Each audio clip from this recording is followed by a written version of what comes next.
grande. ¿No será similar a algo que ya ocurrió en Europa y que se lo armó desde un punto de vista político de poder cooptar toda la institucionalidad de un Estado y modificarla al interés particular de ellos?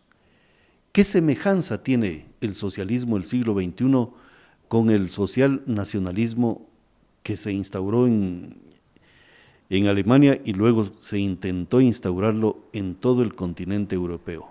E incluso las planificaciones eran para Norteamérica, Centroamérica y Suramérica.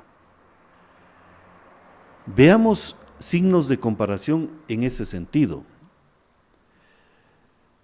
Cuando Adolfo Hitler llegó a dicho poder en Alemania, lo inició a través de una actividad política, manifestando y fustigando la Constitución de Weimar, que era prácticamente la debacle de la sociedad alemana y después de haber perdido la Primera Guerra Mundial, y el caos, el desempleo, la hambruna y todo lo demás, que produce una sociedad en tiempos de agitación, y comenzó a pregonar.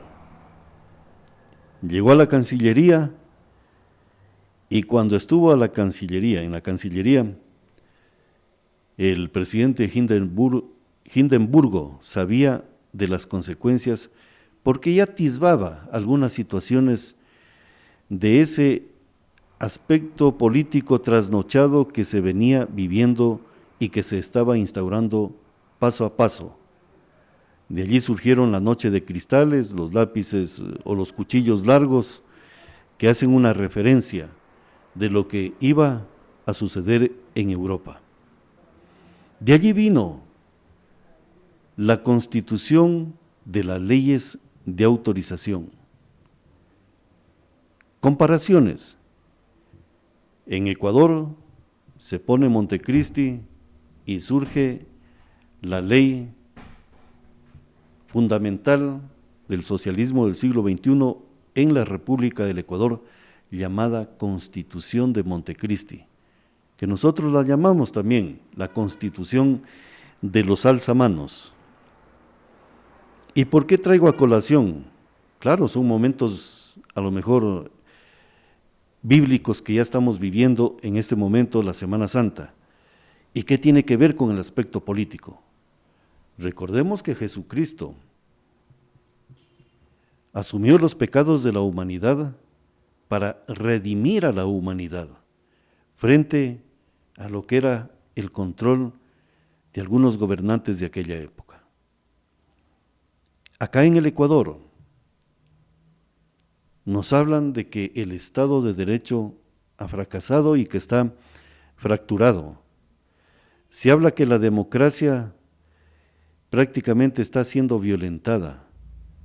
Pero veamos la Constitución de Montecristi, veamos el Código de la Democracia, frente a la tradición y a la historia constitucional del Ecuador y de otros países. ¿En dónde está la violación o lo violento a la democracia? Cuando aquellas hienas que hoy se visten como corderos manifiestan que la libertad y el trabajo por la humanidad y los derechos fundamentales de la especie humana en este territorio están en peligro. Cuando muchas de estas articulaciones constitucionales y jurídicas secundarias ya pusieron en peligro a la humanidad.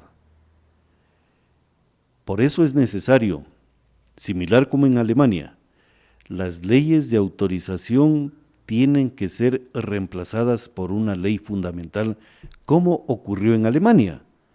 La ley fundamental es una constitución muy diferente a las leyes de autorización. En el Ecuador, las leyes de Montecristi, tenemos que irlas alejando. Claro, lo lógico era preguntarle al ciudadano, pero resulta que estos grupos construyeron verdaderos feudos políticos y verdaderas fortalezas de la democracia directa, o simplemente descontextualizaron lo que es el voto de los ciudadanos cuando se entregaban estas migajas para poder comprar no solamente la conciencia, sino la forma de pensar y de visualizar que el ciudadano, similar cuando uno va a la iglesia, tiene deberes y obligaciones cuando va a esas catedrales de la democracia. Y cuando hablamos de democracia, de ir a una urna electoral, tenemos valores y responsabilidades.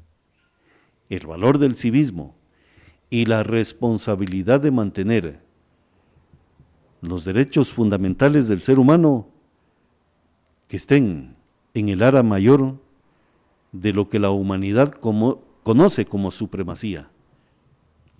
En esos niveles tenemos que ir observando.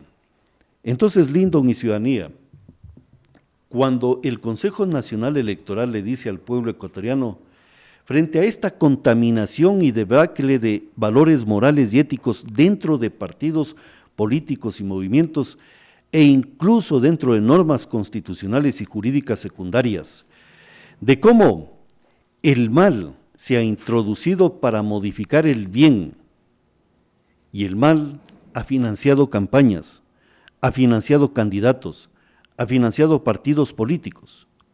Porque ese dinero no proviene de la providencia, que sería lo benigno y saludable para que ese dinero pueda a lo mejor construir el pan que habla la Biblia. Ganarás el sudor del pan, ganarás el pan con el sudor de tu frente. Similar es la actividad de los partidos políticos. Ganarás el recurso económico para financiar una campaña de forma legítima, que no sea la afrenta de un pueblo o de un Estado. Pero cuando hay esa contaminación, entonces el deber es de limpiar todo aquello para que lo mejor de la humanidad, como dice la parte de los seglares y la parte secular, el pueblo de Dios pueda ser el que guíe el destino de su pueblo. Y acá lo que tenemos que hacer es, más allá, porque ya escucho voces disonantes en ese sentido, que la democracia está en peligro en el Ecuador. Aquellos que usaron la guillotina para cortar libertades, para decapitar derechos fundamentales de la humanidad, como la libertad de expresión y opinión, hoy se rasgan las vestiduras y acuden a esa parte, a lo mejor, de cohesión social, de la hermandad, de eso que estamos hablando aquí, de estos momentos de fraternidad, para decir que la democracia está en peligro porque hay actos que son contrarios a lo que escribieron ellos, la ley de ellos. En una parte del discurso de la montaña dice, no vengo a modificar la ley, sino a hacer que se cumpla la ley. Y ese ha sido uno de los elementos esenciales y vitales de lo que tenemos que analizar el día de hoy, en estos momentos que nos aprestamos a celebrar la Semana Mayor, y que la humanidad en muchos países la celebra con mucha fuerza y energía. Bueno, este es nuestro criterio y opinión sobre la pregunta o el llamado que hace el presidente del Ecuador a través del Consejo Nacional Electoral. El Consejo Nacional Electoral es el que produce dicha disposición de adelantar el proceso eleccionario seccional en el Ecuador. Cogió de sorpresa a muchos ciudadanos. ¿Cómo limpiar los pecados? Y uno de ellos la forma de financiar su participación política. Entonces, Lyndon y ciudadanía, esto es nuestra mirada de lo que ocurrió el día de ayer con esta resolución del Consejo Nacional Electoral. Bueno, vamos a